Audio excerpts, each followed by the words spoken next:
इससे पहले कि बहस शुरू करें, बड़ी खबर इस वक्त आ रही है। राजस्थान में 53 ओमिक्रॉन संक्रमित अब तक आए हैं और कुल मिलाकर यह संख्या 173 यानी 200 के आसपास अब पहुंच चुकी है। बड़ा ओमिक्रॉन ब्लास्ट इसको कहा जा सकता है।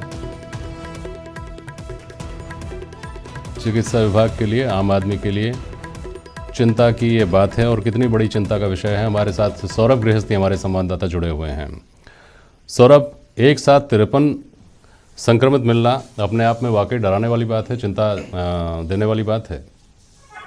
जी बिल्कुल सर, बिल्कुल सही कहा आपने, क्योंकि जिस प्रकार से लगातार मामलों में इजाफा हो रहा है और ओमिक्रॉन वायरस जो है वो लगातार प्रदेश में बढ़ता जा रहा है और 53 नए मामले आना और अब इनकी संख्या जो है वो 150 से अधिक जो है वो हो चुकी राजस्थान में।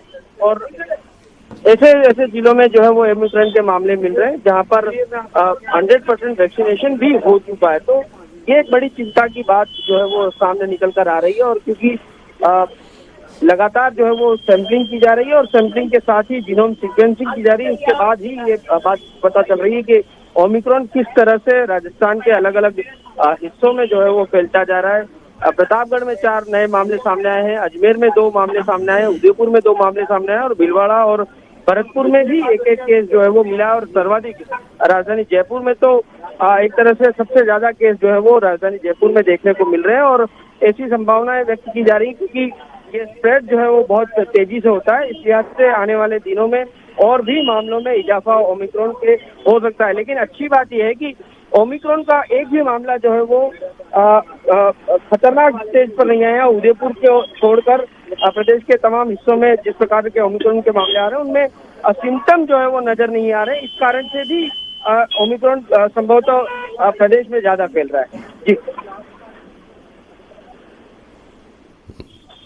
चलिए सौरभ, शुक्रिया आपका इस पूरी जानकारी के लिए। बहस में अब हम आगे बढ़ते हैं। आपको, हमको सबको याद है कि दूसरी लहर ने ऐसा डराया था कि वैक्सीन लेने के लिए होड़ मची थी। लहर गई तो हम ऐसे बेफिक्र हो गए जैसे कोरोना कभी था ही नहीं। लेकिन ओमिक्रॉन ने बता दिया कि खतरा कहीं गया नहीं है, जहां का तहां है।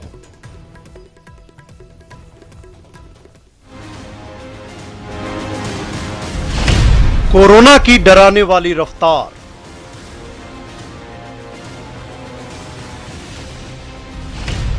पंद्रह से 18 वर्ष के बच्चों को वैक्सीन का सुरक्षा कवच।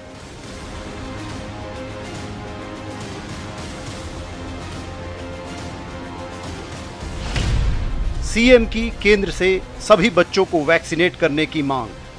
इतने बड़े मुल्क के अंदर 5 साल के बच्चों को भी सब बच्चों को वैक्सीन लगे, ये हमारी मांग रहेगी। और लगातार हम प्रधानमंत्री जी को रिक्वेस्ट करेंगे, पत्र भेजेंगे, दबाव देंगे। गहलोत की वैक्सीनेटेड लोगों के लिए बूस्टर डोज लगाने की मांग। देश के अंदर बूस्टर डोज सबको लगे, 60 प्लस को नहीं लगे, जिसको जरूरत है उसको लगे। क्योंकि एक सीमा के बाद में जो डोज लगती है वैक्सीन, वो इफेक्ट कम हो जाता है। सीएम गहलोत ने कहा, तीसरी लहर से निपटने के लिए तैयार। हमें तैयारी पूरी करनी पड़ेगी, जिससे कि कैसी भी स्थिति आए, कैसे रूप बदले, तभी उसका मुकाबला करने में सरकार सक्षम रहे। चिकित्सा मंत्री ने कहा, 12 से 18 वर्ष तक के बच्चों का वैक्सीनेशन भी कराए केंद्र। मुख्यमंत्री जी चाहेंगे, प्रधानमंत्री जी को फिर पत्र लिखेंगे, हर बच्चे का होना चाहिए, चाहे स्कूल आता हो जाता हो। पूरे कई देशों में तो अभी 3 साल से ऊपर वाले बच्चों की शुरुआत हो गई। कोरोना की बढ़ती रफ्तार, लेकिन लापरवाही बरकरार।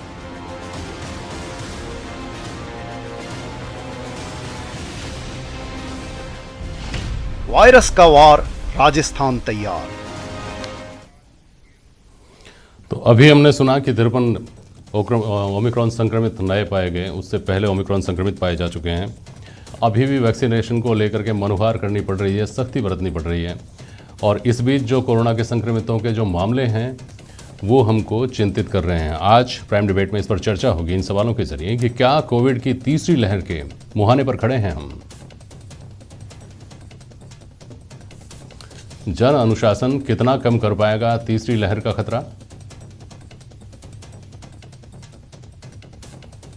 और थर्ड वेव के खतरे में क्या हर्ड इम्यूनिटी का अवसर भी छुपा हुआ है?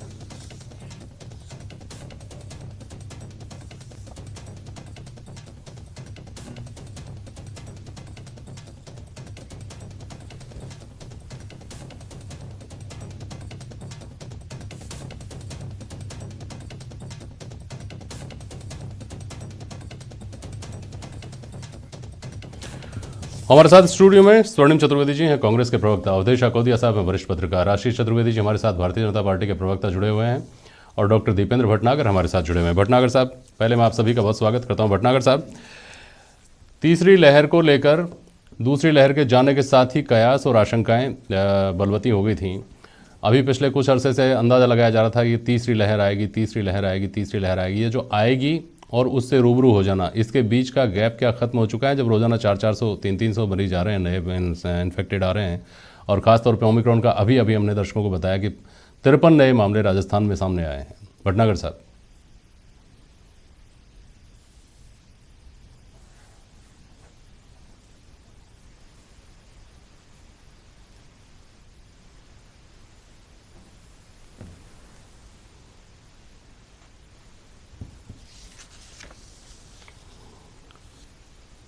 डॉक्टर दीपेंद्र भटनागर, आपको मेरी आवाज़ सुनाई दे रही है? भटनागर साहब, आपको मेरी आवाज़ सुनाई दे रही है?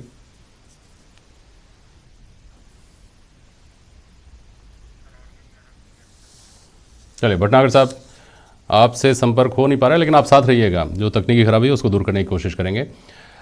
स्वर्णिम चतुर्वेदी जी, दूसरी लहर के दौरान ख़ास तौर पर कहर देखा गया पूरे देश में भी, और प्रदेश में आप लोगों का दावा है कि बहुत बेहतर इंतजाम किए गए, जिसको माना भी खैर लोगों ने।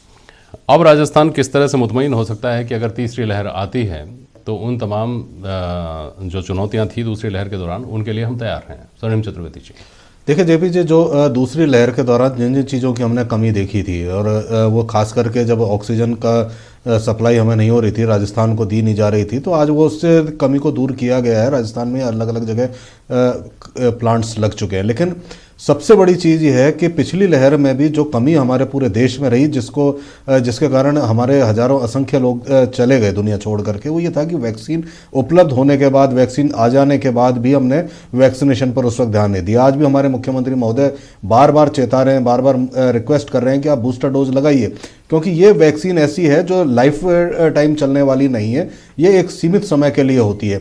अब इसमें 2 डोज लग चुकी हैं, सब जगह पे बूस्टर डोज लग रही हैं तमाम देशों में जहां भी वैक्सीन ईजाद हुई है। तो हम अब किस बात की देरी कर रहे हैं, हम किस बात का इंतजार कर रहे हैं, हम ये समझ नहीं पा रहे हैं। प्रधानमंत्री जी को तुरंत निर्णय लेना चाहिए कि जो बूस्टर डोज है वो सभी लोगों के लिए उपलब्ध कराई जाए, उनको लगाई जाए। तीसरी वेव आने से पहले अगर बूस्टर डोज लगती है तो निश्चित रूप से तीसरी लहर का सामना आसानी से होगा, अन्यथा ये कष्टप्रद होगा। अब जहां तक राजस्थान सरकार के कार्यों का सवाल है, राजस्थान सरकार ने जितने भी CHCs PHC हैं वहाँ भी कहना चाहिए ICU सेंटर बनाए हैं, ऑक्सीजन बेड उपलब्ध कराए हैं, ऑक्सीजन बेडों में इजाफा किया है, बच्चों के बेड का इजाफा किया है, वो सब चीज़ें अपनी जगह हैं। लेकिन जब हमारे पास इससे बचाव के उपाय हैं, हाँ। एक वैक्सीन हम लगा सकते हैं, हम काम नहीं रोक सकते, हम इकोनॉमी को बंद नहीं कर सकते, शटडाउन नहीं कर सकते, तो फिर वैक्सीन लगा करके इन सब चीज़ों से हमें निजात पानी चाहिए। तो ये अभी निर्णय केंद्र सरकार को लेना है। आशीष जी, ये अनिर्णय की स्थिति क्यों दिखाई दे रही है बूस्टर डोज को लेकर? आशीष चतुर्वेदी जी, देखिए जेपी जी, कोई अनिर्णय की स्थिति है नहीं। अगर हम बात करें तो देश में आज 146 करोड़ से ज़्यादा लोगों को वैक्सीन की डोज लग चुकी है, और आज ही 3 जनवरी से 15 से 17 साल के जो बच्चे हैं, स्टूडेंट्स हैं, उनका भी वैक्सीनेशन प्रारंभ हो गया है। और देखिए, आज देश में उन बच्चों को 40 लाख से ज़्यादा वैक्सीन की डोजेस लग गई हैं। अब बेसिकली मुख्यमंत्री का तो क्या एक स्वभाव है कि उनको हर विषय पे एक राजनीति करनी होती है। अच्छा। और हर विषय को लेकर उनको पत्र लिखने होते हैं प्रधानमंत्री जी को। आप देखिए, प्रधानमंत्री जी भी बार बार कह चुके हैं, जो हेल्थ मिनिस्ट्री की प्रेस कॉन्फ्रेंस, उसमें भी इस बात को बार बार कहा जा रहा है कि जो वैक्सीन, जो बूस्टर डोज लगेगी, इसका जो निर्णय है वो पॉलिटिकल डिसीजन नहीं है। इसका निर्णय जो हेल्थ एक्सपर्ट्स होंगे उनकी राय के आधार पर किया जाएगा।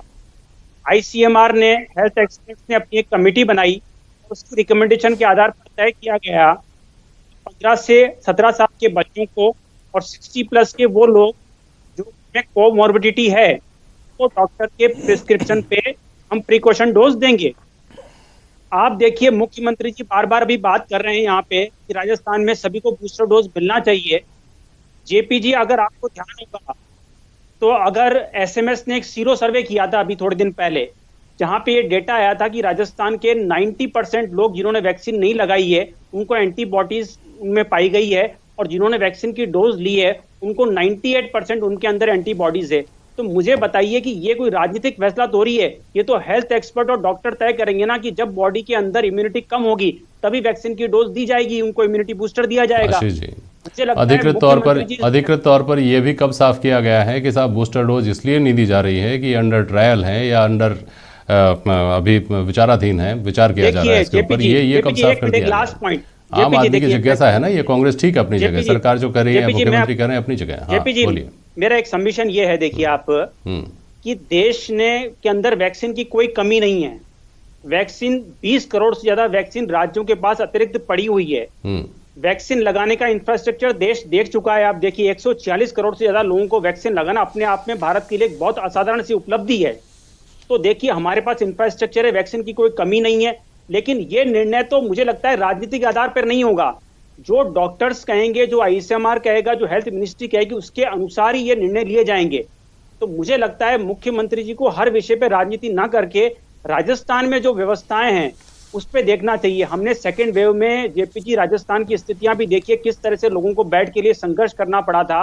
और देखिए इनके जो आंकड़े हैं, 33,000 लोगों की मौत हुई है, लेकिन ये आंकड़े मात्र 9,000 बताते हैं। तो मुख्यमंत्री जी को वहां पे भी करेक्शन करना चाहिए।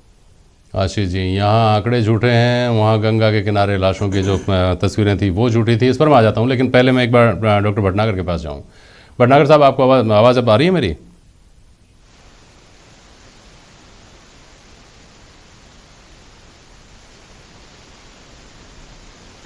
डॉक्टर भटनागर, आपको आवाज़ सुनाई दे रही है अब मेरी?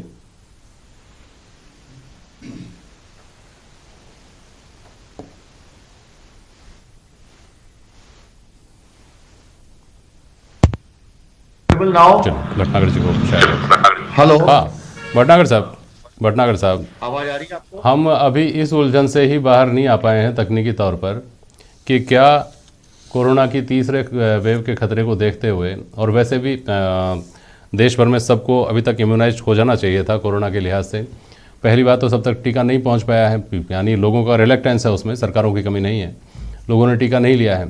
और जो लेना चाहता है, जो व्यक्ति जागरूक था, जिसने दोनों टीके लगवा लिए, और जो ये चाहता है कि अब हमें समय रहते अगर ज़रूरत है और अगर कारगर है तो उसकी बूस्टर डोज भी मिल जाए, तो जो देश ये दावा करता है कि हमने 6 महीने के अंदर अंदर वैक्सीन बना ली थी कोरोना के खतरे के से रूबरू होते ही, 6 महीने, 7 महीने, 8 महीने समझ लीजिए, वो अभी तक ये क्यों नहीं तय कर पा रहा है कि बूस्टर डोज की ज़रूरत है कि नहीं है? भटनागर साहब, देखिए सर, एज ए डॉक्टर सबसे पहले मैं आगाह करना चाहूंगा कि हम बार बार कहते हैं कि सबसे बेहतर बचाव का उपाय सिर्फ और सिर्फ मास्क है और सोशल डिस्टेंसिंग है। अगर आप ये बार बार समझाने के बाद भी अगर ये देश नहीं समझ पा रहा है तो गलती हम लोगों की है। रहा सवाल वैक्सीन का, वैक्सीन से हम बार बार बता चुके हैं कि वैक्सीन की 2 डोजेस के बाद भी जो प्रोटेक्शन मिलता है वो हर तरह से प्रोटेक्शन इंपॉर्टेंट है। समझना कि डिजीज की सीवियरिटी को कम कर सकता है, लेकिन आपको इन्फेक्शन होने से वो 100% बचाएगा, ये बहुत बड़ा गलतफहमी का विषय है। तो यही बात बूस्टर पे भी लागू होती है। लोग अगर ये समझ बैठे हैं कि मैं बूस्टर लगवा लूंगा और बिना मास्क के सड़कों पे घूमूंगा, मुझे कोरोना नहीं होगा, तो फिर वही गलती कर रहे हैं जो सेकंड वेव से पहले गलती करी थी। सेकंड वेव में जाने भी गई, लोगों के डिजीज बहुत खतरनाक रूप लिया, उन लोगों को भी ये पाई गई जिनमें वैक्सीन लग चुके थे, दोनों डोज लग चुके थे। तो याद रखिए, हमारा लक्ष्य जरूर है कि हम बूस्टर डोज, ऑब्वियसली ये हम प्रेफरेंस के हिसाब से साइंटिफिकली हम देने का प्रयास कर रहे हैं। मेडिकल हेल्थ केयर वर्कर्स इस पे काम कर रहे हैं। बूस्टर डोज आपका समय आने पे आपको लेनी चाहिए, लेकिन सबसे पहले सावधानी रखिए, मास्क का उपयोग करिए और गाइडलाइन समय को लेकर ही तो लड़ाई हो रही है भटनागर साहब कि कौन सा समय है, वो क्या अंडर ट्रायल है अभी, और अंडर ट्रायल है तो वो कितने दिन में क्लैरिटी आएगी बूस्टर डोज की जरूरत है कि नहीं है, क्योंकि तीसरी लहर से बचाव का तो सबसे बड़ा बताया जा रहा है, वो ये बताया जा रहा है। इंडिया बूस्टर डोजेस काफी पहले स्टार्ट हो चुकी थी और लोगों को usually after 6 months of the last dose usually दी गई थी, और यही प्रोटोकॉल यूजुअली फॉलो करे जाते हैं all over the world. Regarding the availability वो डिपेंडिंग ऑन द सिचुएशन, अभी हमने जो 60+ का और हाई रिस्क लोगों को प्लस हेल्थ केयर वर्कर्स को जो डिसाइड किया है, वो एक प्रोटोकॉल को हमें फॉलो करना पड़ेगा, क्योंकि इतनी लार्ज पॉपुलेशन को हम सडनली सबको नहीं प्रोवाइड कर सकते, तो हमें प्रायोरिटी बेसिस पे रखना पड़ेगा। जरूरी है कि समझिए कि बूस्टर डोज लेनी चाहिए, इफेक्टिव है डेफिनेटली, लेकिन 100% आपको कोरोना से बचाएगी ये नहीं है पॉसिबल है, आपको इन्फेक्शन की सीवियरिटी से बचाएगी, ये जरूरी है। ठीक है, मैं वापस आऊंगा भटनागर साहब, आप रहिएगा हमारे साथ। स्वर्णिम जी, भारतीय जनता पार्टी इस बात का अभी जैसे आशीष जी ने कहा लगातार इस बात को लेकर हमला हो रहा है कि दूसरी लहर थी उसमें परिस्थितियां खराब थी, तब भी ऐसे ही दावे थे, अब भी दावे हैं और परिस्थितियों का कोई अता पता नहीं है। स्वर्णिम जी, देखिए जेपी जी, सबसे बड़ी बात यह है कि दूसरी लहर जो आई वो आई और उसमें जो भयावह हालात हुए वो केवल इसलिए हुए कि लोगों को, बहुत संक्षेप में बोलिएगा। बिल्कुल संक्षेप में मैं बता रहा हूं कि उनमें वैक्सीन नहीं लगी थी। आज भी जो वैक्सीन लगी है 6-6, 9-9 महीने हो गए, अब वैक्सीन की बूस्टर डोज लगनी चाहिए। वैक्सीन की बूस्टर डोज से इन्फेक्शन हो सकता है लेकिन जान नहीं जाएगी। जान बचाने के लिए ये निर्णय तुरंत प्रधानमंत्री जी को करना चाहिए। जितनी देर करेंगे उतना ही नुकसान देश के लोगों का होगा। ठीक, अवधेश आकोदिया जी, कोविड का मैनेजमेंट भी आगामी समय में महंगाई, बेरोजगारी, सड़क शिक्षा जैसा एक चुनावी मुद्दा बनेगा, ये तो दिखाई दे ही रहा है।